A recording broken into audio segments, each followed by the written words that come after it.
Hey citoyennes et citoyens, cette émission est sponsorisée par Displate. Displate, ce sont des posters en métal livrés sous 3 à 5 jours, avec des collections officielles telles que Dune, Warhammer, Rebel Moon ou même Blade Runner. Si vous préférez des designs d'artistes autour de l'espace, la nature, les mangas ou le voyage, vous trouverez aussi votre bonheur. C'est du bel objet, hein? Une impression de haute qualité et à la demande. Le cadeau idéal pour toutes les occasions. Et en plus, ça peut servir à frapper vos créanciers. Ça marche bien sur l'Exarlax d'ailleurs.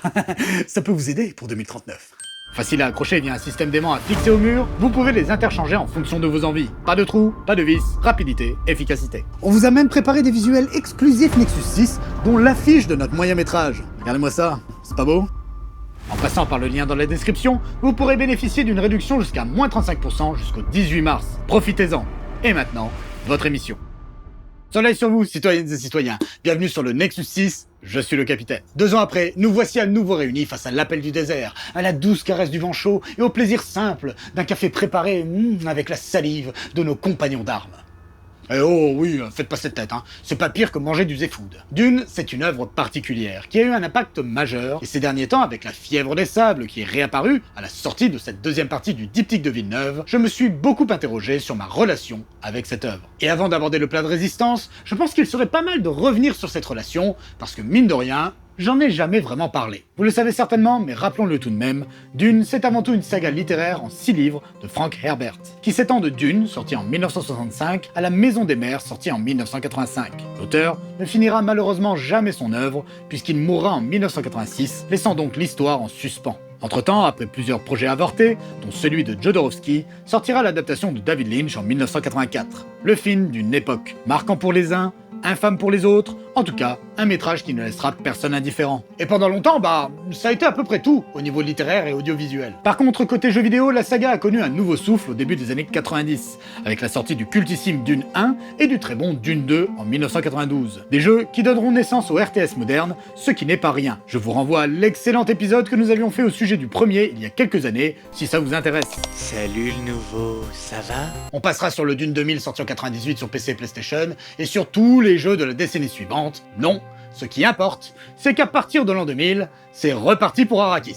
Tout d'abord sortent 2 mini-séries produites pour la chaîne Sci-Fi, Dune en 2000 et Les Enfants de Dune en 2003, qui a le mérite d'être à ce jour la seule adaptation live du 3e tome et d'avoir James McAvoy dans le rôle de Leto 2. Je ne les ai pas vues depuis longtemps, mais ce sont des séries que mine de rien je vous recommande, car j'en garde un bon souvenir, ne serait-ce que pour leur parti pris esthétique radical, on va dire ça comme ça. C'est bizarre, oui, mais ça participe à une forme d'étrangeté, qui est cohérente avec le fait que ça se passe dans un lointain futur. Déjà qu'à votre époque vous changiez de mode tous les 4 matins, alors imaginez ce que ça peut donner sur des millénaires. Et enfin en 2000, c'est le fils de Frank Herbert, Brian, accompagné par Kevin J. Anderson, qui relanceront cet univers en livre. Avec des préquels directs d'abord, qui raconteront la jeunesse du duc Leto et les années précédant le premier livre, puis des préquels plus lointaines, avec le djihad butlérien, soit la guerre que les humains ont eue avec les machines pensantes des milliers d'années avant, et qui aura une grande influence sur la nature de l'univers d'Herbert par la suite. Après on aura la continuation et l'achèvement de la saga originelle, et enfin ça continuera avec encore une douzaine de bouquins et de recueils de nouvelles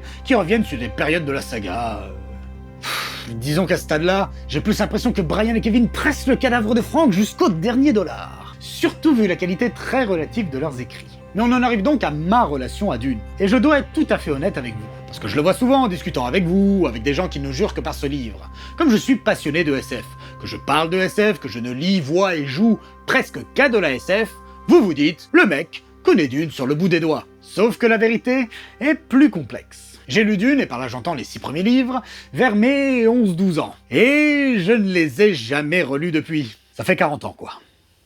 Pas parce que j'aimais pas, non, au contraire, mais parce qu'il y avait tellement d'autres livres à lire, tellement d'autres univers, de classiques, j'y suis jamais retourné. Mon dernier contact avec l'œuvre originale, il est donc lointain, et j'étais plutôt jeune. En conséquence, non seulement il y a de nombreux détails importants du récit que j'ai certainement oubliés, ou qui sont nébuleux, mais en plus, je pense que je n'avais pas la maturité pour bien appréhender toutes les subtilités de Dune. Et je le regrette, car c'est une œuvre profonde, qui aborde des thématiques variées, l'écologie, la géopolitique, le rapport au pouvoir.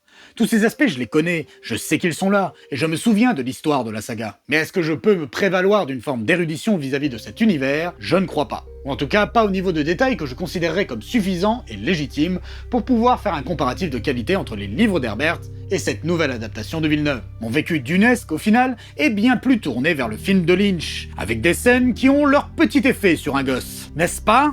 Mais aussi le jeu vidéo, qui me ramène à des souvenirs nostalgiques lorsqu'on y jouait chez mes cousins. Et malheureusement, ayant lu les préquels et suites à la fin de l'adolescence, j'en ai paradoxalement un meilleur souvenir que les livres originels. Ce qui fait que là par contre, je peux affirmer sans trembler des genoux que c'est pas fameux. Surtout ceux qui concluent la saga. Voilà, maintenant que j'ai pu vous poser un peu le cadre, on en arrive à ce qui nous réunit aujourd'hui. Dune 2 de Denis Villeneuve et... Non, mais avant je vais revenir un petit peu sur le premier. J'étais ressorti du film quelque peu... dubitatif. Je ne l'avais pas trouvé mauvais, loin de là.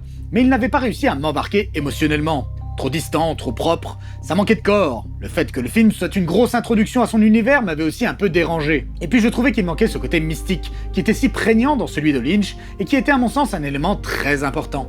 Ce qui découlait d'ailleurs de la mise de côté de l'épice, qui devenait ici pure ressource énergétique. Son caractère spirituel était quant à lui assez peu exploré. Ensuite, à part quelques exceptions, Dune Partie 1 nous présentait presque exactement les mêmes scènes que le film de Lynch, ce qui n'a clairement pas aidé non plus à mon implication émotionnelle. Parce que si on oublie la scène des Sardaukar sur Salusa Secundus, que je kiffe, je ressentais surtout une impression de redite. Et donc, une forme d'ennui, quoi. Un peu comme si c'était une image graphique d'un film que je connaissais déjà. Après, c'est beau, hein, rien à dire là-dessus. Au niveau de la plastique, Villeneuve, il sait y faire. J'avais aucune inquiétude là-dessus. Par contre, je déteste le thème principal, avec la meuf qui gueule, là. Il me donne envie de m'enfoncer des clous rouillés dans les oreilles. Enfin, c'est pas tant la musique en tant que telle, que son utilisation, que je trouvais soit abusive, soit peu à propos. Ça gueule tout le temps, c'est insupportable. Mais il y a un dernier point que je ne pense pas avoir abordé à l'époque. J'avais trouvé les Harkonnen relativement sages dans cette première partie. On nous disait qu'ils étaient méchants. Ils sont pas humains, ce sont des brutes sanguinaires. Ils avaient l'air méchants, mais on nous le montrait assez peu, en fait. Surtout comparé aux Harkonnen de Lynch, qui suintaient la perversion sadique. Alors oui, ils essayent d'assassiner les Atreides, ils les attaquent en traître et les massacrent, mais j'ai envie de dire que dans le cadre des luttes de pouvoir entre les grandes maisons de l'univers de Dune, c'est de bonne guerre, quoi. Ou en tout cas, c'est pas ça qui fait de toi la pire pourriture de l'univers. Et puis si on se place du point de vue des Fremen, faut pas oublier que tous ces gens-là, Atreides comme Harkonnen, ça reste des nobles qui viennent chez eux pour leur prendre leurs ressources. Et oui, je détestais pas, mais j'étais pas extatique non plus. Et j'avais conclu en disant qu'on ne pourrait juger ce projet de réadaptation qu'à l'aune des deux films. Sincèrement, je mentirais si je disais que j'étais pas impatient de le voir. Nous y voilà donc, et franchement... d'abord on va revenir un petit peu sur le jeu vidéo. Non, je déconne. J'ai vraiment apprécié Dune Partie 2. C'est simple, je ne me suis pas ennuyé une seule seconde, ce qui est quand même la base, et je l'ai trouvé meilleur que le premier. Suite à l'anéantissement de sa dynastie par les Harkonnen, nous avions laissé Paul, héritier de la maison Atréide, aux mains des Fremen, le peuple autochtone d'Arrakis, ou Dune, pour les intimes, la seule source de l'épice, substance fondamentale dans cet univers, car permettant le voyage spatial. Cette vendetta fut permise par l'empereur de l'univers connu lui-même, Padishah Shaddam IV. Dans ce deuxième film, nous suivrons donc Paul dans sa quête de vengeance et son ascension dans la société Fremen, jusqu'à devenir leur messie, celui qui les libérera et fera de Dune un paradis vert, tout en accomplissant les anciens desseins des Bene Gesserit, voulant donner naissance à leur être suprême, le Kwisatz Haderach. Bon, déjà, j'ai apprécié le film pour plusieurs raisons. Je l'ai trouvé plus varié que le premier, notamment parce qu'il s'attardait davantage sur différents personnages. Paul, Shani, Fade, Irulan, Jessica, même Lady Fenring, toutes et tous avaient leurs petits moments et leurs propres agendas. Et cette variété, je la ressens aussi en comparaison au film de Lynch. Ici, on est moins dans la redite, comme je vous l'expliquais. Cette deuxième partie propose beaucoup plus de scènes inédites par rapport au métrage de 1984, et les séquences qu'ils ont en commun me paraissent cette fois être une vraie proposition différente. Le film est mieux rythmé aussi, avec des scènes de bravoure qui déboîtent, dont celle de la première chevauchée du verre par Paul, qui est vraiment très réussie. Elle nous tient en haleine, on est avec lui, on veut le voir y arriver, et c'est là que je me suis rendu compte que le film avait réussi à nous impliquer dans le parcours initiatique de Paul chez les Fremen. Et puis bon, c'est beau quoi, y a rien à dire. Surtout, il y a une véritable ampleur dans ce que l'on nous montre, avec moult figurants, des décors réels, des aspérités dans les lieux, les objets, plein de choses que je vois de moins en moins souvent dans les films de cette époque. Mais ce qui m'a surtout plu, c'est une forme de prise de distance par rapport à l'œuvre originale, des ajouts plus contemporains qui apportent un vrai plus. Parce que je l'avais dit à l'époque, une vraie bonne adaptation, c'est celle qui sait quand trahir son modèle, tout en gardant la substantifique moelle de l'œuvre. Cette prise de liberté, elle concerne deux aspects principaux. Tout d'abord, l'humour.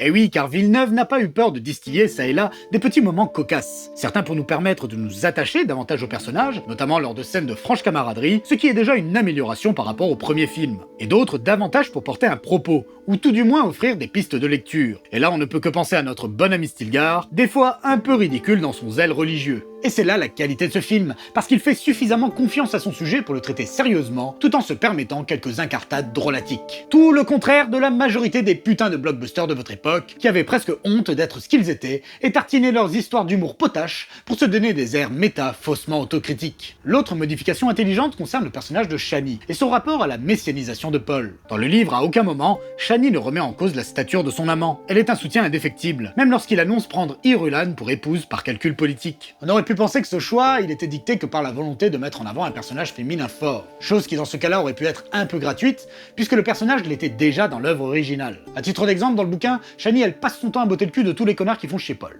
Mais ici on n'est pas tellement là-dessus. Si Villeneuve a fait ce choix, c'est justement parce qu'il souhaite mettre en avant une des thématiques de l'œuvre, la méfiance à avoir face à tout leader, de manière plus directe que dans le livre originel, et vient un de ses protagonistes principaux. Et qui de mieux que Chani, elle qui en plus de sa relation fusionnelle avec Paul, va surtout le former aux us et coutumes de son peuple. Mais on reviendra sur ce sujet un peu plus tard. Et puis on peut clairement dire que l'aspect mystique est au rendez-vous cette fois, à coup de visions et de bébés mutants possédés. D'ailleurs, j'ai aussi apprécié le traitement de Dame Jessica, inquiétante à souhait, bien différente de celui du premier film, une belle évolution. J'ai donc passé un super moment devant ce nouveau Dune. Voilà, je l'ai dit.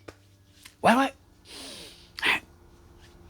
Mais personnellement, je ne parlerai pas de chef-d'œuvre comme certaines et certains. Bon, en toute honnêteté, j'ai l'impression de pinailler un peu, mais allons-y. Alors là, c'est perso, je vous l'accorde, mais je ne trouve pas que les scènes de combat soient particulièrement bien mises en scène. Attention, je parle des duels à la dague. On est sur une espèce d'entre-deux où il y a à la fois une suresthétisation du truc, mais avec une mise en scène relativement simpliste, avec des plans larges et des plans serrés qui s'enchaînent. Rien de bien incroyable en somme, et ça me frustre tellement, parce qu'il y aurait eu moyen de faire un vrai truc avec ça. Ça aurait mérité d'être traité comme les chorégraphies de combat des films de Hong Kong de la belle époque, avec une réalisation particulière, des effets de style, surtout dans un univers où on t'a longuement expliqué qu'il y avait toute une science du combat à la lame lente pour pénétrer les boucliers. D'ailleurs, parlons-en aussi de ça. Parce que lors des batailles, on sent le fion de cette science du combat.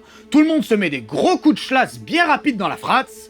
Les boucliers, ils sont là que pour faire joli. Alors que pareil, ça aurait été bien d'aller un petit peu plus loin que ça. Inventer des tactiques, des techniques et des mouvements de combat particuliers, prenant en compte cette spécificité. Pour comparer dans un autre registre, je vous conseille la série Post-Apo Si, avec Jason Momoa, dans laquelle les guerriers lors des combats sont aveugles. Eh bien ils ont fait l'effort de créer une gestuelle inédite et des techniques adaptées. Lynch, quant à lui, sûrement pour éviter cet écueil, avait opté pour des batailles aux armes énergétiques. Il avait aussi inventé le module étrange, qui permettait de tirer avec la voix.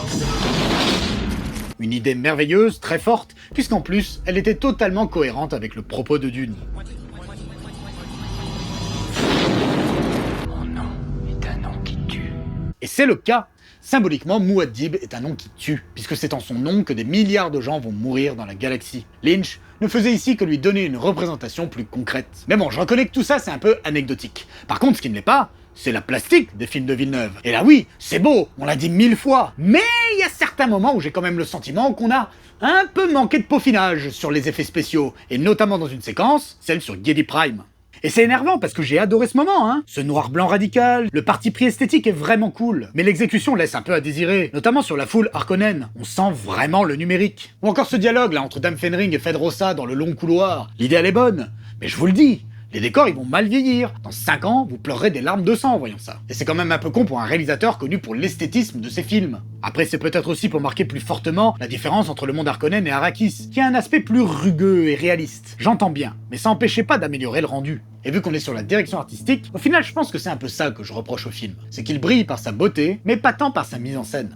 De beaux plans, il y en a plein, merci le directeur de la photographie. Mais de vrais moments où la rythmique des plans ou encore le montage m'a foutu une claque, pas vraiment. C'est comme ça, mais pour une fois j'ai envie de dire que c'est pas si grave, surtout au vu du plaisir que le film m'a tout de même procuré. En tout cas avec ce diptyque, le projet Dune est clairement un objet artistique intéressant, et au final, plutôt réussi. Mais j'ai le sentiment qu'on aurait pu avoir un ensemble encore meilleur si le film n'avait pas souffert d'une phase de production un peu chaotique. Il y a eu la crise du Covid, évidemment, mais je ne parle pas de ça. Je parle du fait que la production du deuxième film était conditionnée au succès du premier. Et ça, à mon sens, ça a certainement eu des effets au niveau créatif. Déjà, ça déterminait où le premier film allait se terminer. Et je l'avais dit, j'avais trouvé cette fin sur Paul marchant avec les Fremen assez ridicule. Surtout qu'on nous montrait juste avant un Fremen chevauchant un ver des sables d'une manière complètement anti-spectaculaire. Ben oui, pour donner envie aux gens d'y retourner, fallait bien un petit cliffhanger gratuit. Et c'est vraiment dommage, parce que la scène du deuxième film, elle aurait mérité d'être la première fois où l'on était témoin de cela. Ça aurait été bien plus fort. Je pense que ce diptyque aurait gagné à être coupé à un autre moment, juste un peu plus tard, lorsque Paul commence à apprendre les coutumes Fremen. Ça aurait permis de poser tous les enjeux du deuxième film,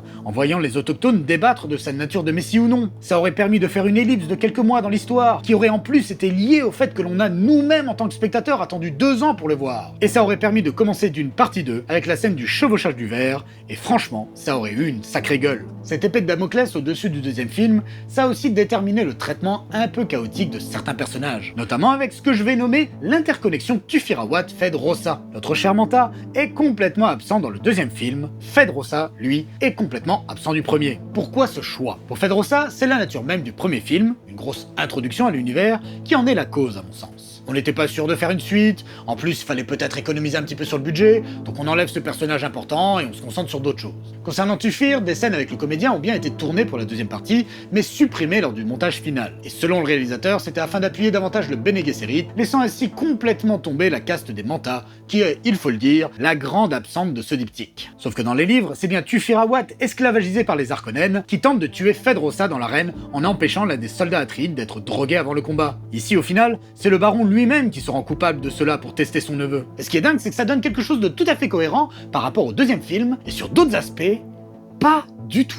Cohérent dans le sens où ça permet d'appuyer davantage le caractère machiavélique du baron Harkonnen, et je vous le rappelle, j'avais trouvé que le premier film faillait à ce niveau-là, donc tant mieux. Sauf que du coup, ça rend complètement caduque le fait d'avoir créé une relation assez forte entre Paul et Tufir dans le premier film. Et en plus, à aucun moment on ne voit le personnage mourir lors de l'attaque d'Arrakeen, donc on l'efface tout simplement, merci bye bye. Alors que dans tous les cas, ça ne change rien à la position de Fed-Rossa, qui de toute façon aurait survécu à la reine pour gagner en popularité. Sauf que le réalisateur s'émancipe du livre en faisant de Feyd un potentiel Kwisatz Haderach, alors qu'à l'origine, il aurait dû en être le père. Bon, enfin bref, c'est un peu compliqué. Mais si tu augmentes l'importance de Feyd dans le récit global comme ça, pour qu'on puisse mieux l'appréhender et y croire davantage, il aurait mieux fait d'être présent dans le premier film, finalement, eh oui. Par contre, Villeneuve garde quand même du roman le fait qu'il ait un enfant avec Lady Fenring, et là on sent que c'est pour préparer une suite, alors que Frank Herbert lui-même laissera complètement tomber cette piste dans les romans suivants. Du coup, ça donne encore plus d'importance au Bene Gesserit, qui continue à jouer sur plusieurs tableaux, au cas où Paul et Feyd venaient à mourir. Et là, qu'est-ce qui a été annoncé entre la sortie du premier et du deuxième film? Eh bien la série d'une prophétie, qui mettra en avant cet ordre. Et là on peut se demander, est-ce qu'on n'a pas aussi sacrifié ce pauvre Tufir